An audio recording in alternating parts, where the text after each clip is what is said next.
آج ایک عجیب واقعے سے بات شروع کروں، پھر ہم احمدآباد کے واقعات پر آئیں انشاءاللہ۔ اللہ تعالی ہم سب کے بیٹھنے سننے کو قبول فرمائے۔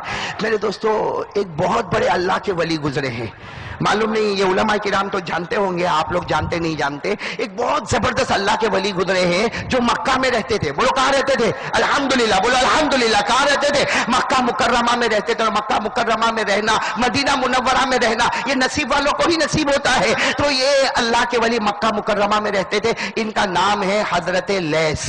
پورا مجمع بولے کیا نام ہے؟ یعنی عربی میں لکھیں گے لام یا اور سا، لیث، حضرت لیث۔ یہ مکہ میں رہتے تھے۔ اب ظاہری بات ہے مکہ میں رہنے والے اور حرم شریف کے قریب میں ان کا مکان تھا، تو یہ حرم شریف میں آ کے نماز پڑھتے تھے۔ یہ حضرت لیث فرماتے ایک دن میں عصر کی نماز میں آیا، بولو ایک دن میں عصر کی نماز، اور ظاہری بات ہے عصر کی نماز کہاں پڑھنے کے لیے آئے؟ مکہ مکرمہ میں، حرم شریف میں، بالکل کعبہ کے سامنے۔ امام صاحب نے عصر کی نماز پڑھائی۔ حضرت لیث فرماتے میں عصر کی نماز پڑھنے آیا، حرم شریف میں آیا، کعبے کے سامنے آیا، اور آ کر میں نے عصر کی نماز شروع کی۔ بولو کون سی نماز؟ اچھا ایک بات بتاؤ، دنیا کے کوئی بھی کونے میں نماز پڑھو اور کعبے کے سامنے نماز پڑھو، فرق ہوگا کہ نہیں ہوگا؟ ارے بولو ہوگا کہ نہیں ہوگا؟ ارے آپ انڈیا کی کسی بھی مسجد میں جاؤ، ارے آپ کسی بھی مسجد میں چلے جاؤ، آپ نماز پڑھو گے، آپ کو 500 نمازوں کا ثواب ملے گا، 500 رکعتوں کا ثواب ملے گا۔ لیکن اللہ کی قسم کوئی کعبے کے سامنے جائے اور امام کے پیچھے نماز پڑھے، 1,00,000 رکعتوں کا ثواب ملے گا۔ بولو بولو بولو بولو سبحان اللہ، بولو 1,00,000 رکعتوں کا ثواب ملے گا۔ کیوں؟ اس لیے کہ دنیا کی کسی بھی مسجد میں جاؤ گے، ارے بنانے والا فلاں سیٹ صاحب ہے، ارے بنانے والا فلاں ٹرسٹ ہے، یہ بنانے والا فلاں خاندان ہے، لیکن جب کعبے کا نام آتا اللہ کہتا کوئی بنانے والا نہیں، خود اللہ ہی بنانے والا ہے۔ کعبہ بنانے والا کون؟ پورا مجمع ساتھ میں بولے نا کون؟ اور پہلا گھر کون سا؟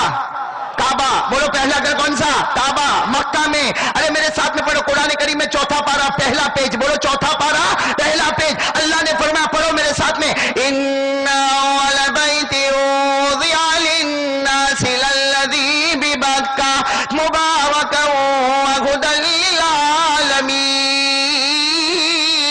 اللہ تبارک و تعالیٰ فرماتا پہلا گھر، پورا مجمع بولے اللہ تبارک و تعالیٰ فرماتا پہلا گھر جس کی بنیاد رکھنے والا کون؟ آواز نہیں آ رہی؟ جس کی بنیاد رکھنے والا کون؟ اللہ، اس کا نام ہے کعبہ، وہ مکے میں ہے، وہ برکت والا گھر ہے، وہ پورے عالم کے لیے ہدایت والا گھر ہے۔ پہلا گھر مکہ میں، کعبہ، بنیاد رکھنے والا کون؟ تو میں نے کون سے اللہ کے ولی کا نام لیا؟ حضرت لیث۔ بولو ساتھ میں حضرت لیث۔ ہاں وہ حرم شریف کے قریب ان کا مکان تھا، مکے میں رہنے والے، عصر کی نماز پڑھنے آئے۔ چلو الحمدللہ انہوں نے عصر کی نماز جماعت کے ساتھ پڑھی۔ حضرت لیث نے عصر کی نماز سنا، ایک ایک جملے سننا، حضرت لیث نے عصر کی نماز جماعت کے ساتھ پڑھی۔ اس کے بعد حرم شریف کے باہر نکلے، بھائی نماز ہو گئی، حرم شریف کے باہر نکلے۔ آپ کو آج بھی بتا دو، اگر کوئی حرم شریف کے باہر نکلے اور دائیں طرف چلے تو ایک پہاڑ آتا ہے، ایک چھوٹی سی پہاڑی آتی ہے، آج بھی اس کا نام ہے جبل ابی قبیس۔ بولو کیا نام ہے؟ جبل ابی قبیس، ہے نا، وہ پہاڑی ہے، اس کا نام ہے جبل ابی قبیس۔ تو یہ حضرت لیث نے عصر کی نماز پڑھی، جماعت کے ساتھ پڑھی، اور بولو کون سے، کہاں پر چلے گئے؟ جبل ابی قبیس، اس طرف چلے۔ اب وہ جو پہاڑی تھی نا جبل ابی قبیس، ان کو اللہ ہی دل میں ڈالنے والا، چلو نا پہاڑ پہ چڑھو۔ بھائی اس زمانے میں لوگوں کی طاقت ہوتی تھی، کنواں مضبوط ہوتے تھے، ہماری طرح نہیں ہوتا کہ سیڑھی چڑھنا بھی بھاری ہو جائے، ہاتھ کا دورہ پڑ جاتا۔ وہ حضرت لیث تھے، اللہ کے ولی تھے، وہ یوں حرم شریف کے باہر نکلے، پہاڑی کو دیکھا، ارادہ تو تھا کہ چلتے چلتے آگے بڑھو، لیکن جب پہاڑی کو دیکھا تو خیال آیا کہ چلو پہاڑی پر چڑھ جاؤ۔ تو حضرت لیث، بولو کہاں پر چڑھ گئے؟ پہاڑی پر، جبل ابی پہاڑی پر چڑھے۔ اور آپ کو معلوم ہے جب کوئی اونچی جگہ پڑھو، اونچی جگہ جب چڑھو تو ہمارے آقا محمد رسول اللہ صلی اللہ علیہ وسلم جب اونچی جگہ چڑھتے تو ہمارے نبی فرماتے اللہ اکبر۔ بولو کیا فرماتے؟ اللہ اکبر، اللہ اکبر، اللہ اکبر، اور پھر دعا پڑھتے اللہم لک الشرف علی کل شرف ولک الحمد علی کل حمد۔ اب حضرت لیث بھی آئے، اب ان کا ارادہ ہوا چلو پہاڑی پر چڑھو، ساتھ میں بولو پہاڑی کا نام جبل ابی قبیس۔ حضرت لیث نے اوپر پہاڑی پر چڑھنا شروع کیا، اللہ اکبر، پورا مجمع بولے اللہ اکبر، اللہ اکبر، اللہم لک الشرف علی کل شرف ولک الحمد علی کل حمد۔ ارے اللہ کی قسم میرے پیارو، حضرت لیث چڑھتے جب پہاڑی کے اوپر آئے، ایک بوڑھے میاں کو دیکھا جو قبلے کی طرف بیٹھے، سفید امامہ، سفید چادر، نیچے بھی سفید چادر، اور وہ دعا مانگ رہے۔ ارے ساتھ میں بولے وہ تو حضرت لیث کہتے معلوم نہیں میں کھینچا ان کی طرف چلا گیا، اور میں نے جو دعا سنی، اللہ کی قسم انہوں نے اتنی پیاری دعا مانگی، لیکن حضرت لیث کہتے تعجب یہ ہوا، دعا مانگتے کہا اللہ اللہ، اللہ بھوک بہت لگی اللہ اللہ بھوک بہت لگی 2 دن سے کھانا نہیں کھایا اللہ بھوک بہت لگی ہے اور اللہ انگور اتار دے اللہ انگور دے دے انگور اور ساتھ میں وہ بوڑھے میاں کیا کہتے ہیں معلوم اللہ 2 دن سے کھایا نہیں بھوک لگی اللہ انگور دے دے اور ساتھ میں کہتے ہیں اللہ انگور کا موسم نہیں ہے مگر تو کہاں کسی موسم کا محتاج ہے اللہ تو کہاں کسی موسم کا حضرت لیس کہتے میں بوڑھے کے پیچھے بالکل کھڑا ہو گیا دعا مانگی اور کہا اللہ بھوک لگی یہ تو حضرت لیس کہتے میرے کو بھی تعجب ہوا ایک تو 2 دن سے بھوک لگی اور کھانا بھی چاہیے تو اپنی پسند کا میں آدمی کو 2 دن کے بعد جو بھی ملے کھا لے نا کہتے نا اللہ روٹی نہیں اللہ روٹی تو پہلے بہت کھایا اللہ انگور چاہیے اور انگور کا موسم نہیں ہے لیکن اللہ تو کہاں کسی موسم کا محتاج ہے حضرت لیس کہتے ہیں میں حیران ہو گیا میں نے دیکھا آسمان سے انگور کے خوشے لٹک رہے ہیں بولو سبحان اللہ آسمان سے یہ کتاب میں لکھا آسمان سے انگور کے خوشے لٹک رہے اور وہ بوڑھے میاں کیا کرے اللہ آنے دے اللہ دے دے اللہ دے دے جزاک اللہ اللہ اللہ اللہ اللہ اللہ بہت اچھا اللہ یہ کہہ کر انہوں نے سارے انگور اپنی طرف رکھے پھر کیا کہا اللہ کپڑے بہت پرانے ہو گئے اللہ 1-2 چادر دے دینا اللہ یہ کپڑے بہت پرانے ہو گئے اللہ 2 چادر دے دینا وہ حضرت لیس کہتے اللہ کی قسم پہلے انگور آئے ابھی تو چادریں آنا شروع ہوئی ایک چادر آئی دوسری چادر آئی حضرت لیس کہتے جیسے 2 چادر آ گئی انگور بھی آ گئے مطلب کھانے کا انتظام بھی ہو گیا اور کپڑے کا انتظام بھی ہو گیا تو بوڑھے میاں کیا کرتے معلوم سبحان ربک رب العزت عما یصفون وسلام علی المرسلین والحمدللہ رب العالمین کہتے اللہ بہت بہت شکریہ میں چلا چلے ایک ہاتھ میں کیا اور ایک ہاتھ میں حضرت لیس کہتے ہیں کہ وہ بوڑھے کو دیکھ کے میں تو عجیب ہوا پیچھے سے کپڑا پکڑ لیا اب میں نے کہا اللہ کے ولی ٹھہر یہ سب کیا ہو رہا حضرت لیس کہتے میں تو جوان تھا میں نے ان کا چادر تھام لیا دامن تھام لیا اے اللہ کے ولی ٹھہر حضرت لیس کہتے جب انہوں نے یوں چہرہ موڑا اس سے اب تک تو چہرہ دیکھا ہی نہیں تھا حضرت لیس کہتے جب انہوں نے چہرہ موڑا تو میں حیران ہو گیا وہ تو میرے استاد حضرت امام جعفر صادق رحمت اللہ علیہ تھے بولو سبحان اللہ بولو کون اور حضرت امام جعفر صادق رحمت اللہ علیہ کون جن کے ابا ابا ابا کی طرف جاؤ گے تو آپ کو نبی کے نواز سے حضرت حسن اور حضرت حسین نظر آئیں گے یہ بہت زبردست اللہ کے ولی بولو کون حضرت امام جعفر حضرت لیس اب ظاہری بات ہے اپنے استاد کو دیکھا تو گھبرا گئے حضرت لیس نے کہا ارے میرے استاد آپ ہے تو حضرت امام جعفر صادق نے کہا میرا کپڑا کیوں پکڑا کہا حضرت انگور دے دو نا اس لیے کہ اتنے بڑے بڑے دانے تو میں نے کبھی دیکھے نہیں تو کہا میں نے کہاں سے لیا کہا آپ کو تو آسمان سے آئے آپ نے دعا پڑھی وہ بھی میں نے سنا آپ نے انگور مانگی آسمان سے وہ آئی اور کپڑے بھی آسمان سے آئے تو حضرت نے کہا لیس اگر میرے واسطے آئی تو بھی وہیں سے مانگ لینا مجھ سے کیوں مانگتا ہے ارے مجھ سے کیوں مانگتا ہے وہیں سے مانگ لینا تو کہا لیکن حضرت کہا لیکن کچھ نہیں وہ خدا اکیلا میرا نہیں ہے ارے وہ اللہ میرا اکیلا نہیں ہے وہ اللہ تیرا بھی ہے وہ اللہ میرا بھی ہے اگر وہ اللہ مجھے دے سکتا اس کی قسم وہ تجھے بھی دے سکتا مانگ لینا یہ کہہ کر چلے گئے کون بوڑھے چلے گئے حضرت امام جعفر صادق بولو نا حضرت امام جعفر صادق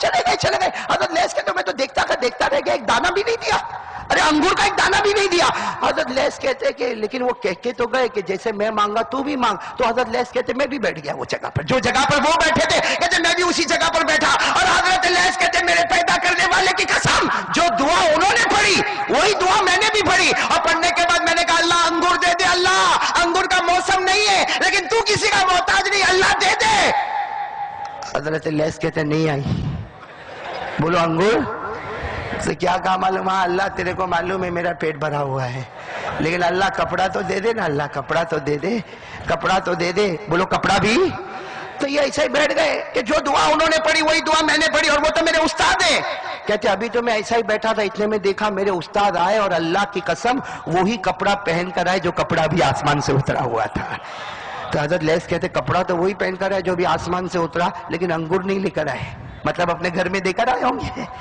انگور لے کر تو آئے اور کہا اے لیس اب یہ تو ان کے شاگرد کہا ہو بیٹے لیس ملی انگور ملی ارے کپڑا ملا کہتے نہیں حضرت جو دعا آپ نے مانگی نا وہی دعا میں نے بھی مانگی لیکن میرے کو نہیں ملا اچھا چلو وہ دعا پہ تو آ جاؤ پہلے کون سی دعا مانگی ہو سکتا ہے کوئی ولی مانگے اللہ دے دے بھائی ہاں بھائی ہمارا اس لیے کہ حضرت لیس کیا کہتے اس وقت تو میرے کو نہیں ملا لیکن بعد میں مجھے میرے استاد امام جعفر صادق نے سکھایا کیسے مانگنا اس کے بعد حضرت لیس کہتے وہ تو میں نے مانگا نہیں ورنہ اللہ کی قسم ایسی دعا مجھے ملی تھی کہ مانگتا تو اللہ کی قسم چاند بھی میرے ہاتھوں میں آ جاتا تو میرے دوستوں وہ کون سی دعا؟ چلو نا پہلے ہم لوگ بھی مانگیں نا وہ دعا، مانگیں گے انشاءاللہ. کل ملا کے 7 کلمات ہے، بہت آسان ہے، آپ گھر میں بیٹھ کے بھی مانگ سکتے ہیں، مسجد میں بھی مانگ سکتے ہیں. بولو مانگیں گے انشاءاللہ مانگیں گے. اور اللہ کی قسم جب سے میں نے پڑھا کتاب میں، مانگ رہا ہوں دعا کرو اللہ، اور ایک ہی بات مانگ رہا ہوں، ایک ہی بات مانگ رہا ہوں. یہ دعا پڑھنے کے بعد ایک ہی بات مانگ رہا ہوں، اللہ پیارے نبی کا دیدار بار بار نصیب کرا دے، پیارے نبی کا دیدار. اور اللہ کی قسم پوری ہوتی، دعا پوری ہوتی ہے میرے پیاروں، ہوتی ہے. چلو آپ بھی مانگو گے نا انشاءاللہ. وہ دعا میں کتنے کلمات ہیں؟ آواز نہیں آ رہی، میری انگلیاں دیکھو کتنے کلمات ہیں. کہاں؟ میرے ساتھ میں یا رب یا رب یا رب، بولو یا رب یا رب یا رب یا رب یا رب یا رب، بولو یا رب یا رب یا رب یا اللہ یا اللہ یا اللہ یا حی یا قیوم یا حی یا قیوم یا حی یا قیوم یا رحمان یا رحمان یا رحمان یا رحیم یا رحیم یا رحیم یا ارحم الراحمین یا ارحم الراحمین یا ارحم الراحمین. حضرت لیث فرماتے میں نے وہی دعا مانگی جو میرے استاد حضرت امام جعفر صادق نے مانگی. اس کے بعد میں نے انگور مانگے، انگور نہ ملے. میں نے کپڑے مانگے، کپڑے نہ ملے. اتنے میں میرے استاد آ گئے. بولو کون؟ حضرت امام. بھول گئے آپ لوگ، بھول گئے نا؟ زور سے بولو حضرت امام. استاد آ گئے. استاد نے آ کر کہا بیٹے لیث کچھ ملا نہ ملا؟ حضرت نہیں ملا، جو دعا آپ نے مانگی وہی دعا میں نے مانگی، مگر میرے کو کچھ نہیں ملا. سننا میرے دوستو، احمد آباد والوں اپنے دل کی تختی پر لکھ لو. حضرت امام جعفر صادق رحمت اللہ علیہ نے کہا میرے بیٹے لیث، نماز تو نے بھی کعبے کے سامنے پڑھی، میں نے بھی کعبے کے سامنے پڑھی. نماز سے پہلے تو نے بھی وضو کیا، نماز سے پہلے میں نے بھی وضو کیا، نماز سے پہلے تو نے بھی مسواک کیا، میں نے بھی وضو سے پہلے مسواک کیا، اور نماز کے بعد تو بھی یہ پہاڑی پر آیا، میں بھی اسی پہاڑی پر آیا، تو بھی اسی جگہ بیٹھا، میں بھی اسی جگہ بیٹھا. مجھے انگور ملے، آسمان سے کپڑے ملے، تجھے نہ ملے. اس کی کوئی تو وجہ ہوگی، کوئی تو وجہ ہوگی. اس سے کہ اللہ تو میرا بھی ہے اور اللہ تیرا بھی. اللہ تو سب کا ہے، رب العالمین. بولو اللہ رب العالمین. سارے جہانوں کا پیدا کرنے والا کون؟ تو اللہ تو سب کا ہے. پھر تجھے کیوں نہیں ملا اور مجھے کیوں ملا؟ حضرت لیث کھڑے ہو گئے. حضرت لیث بیٹھے تھے نا، کھڑے ہو گئے. کہا استاد میرے کو بتاؤ نا میرے کو کیوں نہیں ملا؟ میں نے وہی دعا پڑھی جو آپ نے پڑھی، میں نے بالکل ویسا ہی پڑھا جیسا آپ نے پڑھا، مجھے کیوں نہیں ملا؟ حضرت امام جعفر صادق نے فرمایا، احمد آباد والوں سنو، حضرت امام جعفر صادق نے فرمایا بیٹا لیث تو نے بھی اللہ کا نام لیا، میں نے بھی اللہ کا نام لیا، لیکن اللہ کی قسم میں نے دل سے ایسے دل سے اللہ کہا جس دل میں اللہ کے سوا کوئی آتا ہی نہیں. میں نے ایسے دل سے یا رب کہا جس دل میں اس رب کے سوا کوئی نہیں، اس دل میں اس رباک کے سوا کوئی نہیں، اس دل میں اللہ کے سوا کوئی نہیں، اس دل میں حی و قیوم کے سوا کوئی نہیں، اس دل میں رحمان کے سوا کوئی نہیں، اس دل میں رحیم کے سوا کوئی نہیں، اس دل میں ارحم الراحمین کے سوا کوئی نہیں. بیٹا لیث وہ دل بنا دے، اللہ چاند بھی تیرے ہاتھوں میں لا کر رکھ دے گا. تو آج میرے پیاروں ہمارے پاس بھی تو وہی کمی ہے نا. ارے بولو نا وہی کمی ہے نا. پھر حضرت لیث نے پوچھا اپنے استاد، کون؟ حضرت امام جعفر صادق. مولانا انجم صاحب بہت سننے جیسی بات ہے. حضرت لیث نے اپنے استاد محترم حضرت امام جعفر صادق سے پوچھا حضرت کوئی نصیحت کر دو کہ دنیا بھی میرے قدموں میں آئے، آخرت بھی میرے قدموں میں آئے. اس لیے کہ حضرت لیث کہتے میں نے آپ کو تو دیکھا، ارے آپ کے تو کھانے کا انتظام بھی اوپر سے ہوتا ہے، آپ کے تو پینے کا انتظام بھی اوپر سے ہوتا ہے، آپ کے کپڑوں کا انتظام بھی اوپر سے ہوتا ہے. آپ کچھ مجھے ایسا بتا دو کہ دنیا بھی میرے قدموں میں، آخرت بھی میرے قدموں میں. استاد محترم حضرت امام جعفر صادق نے فرمایا اپنی زندگی میں 2 باتیں بنا لے. آج کون احمد آباد والا تیار ہے؟ ذرا ہاتھ اوپر کرے. اپنی زندگی میں کتنی باتیں؟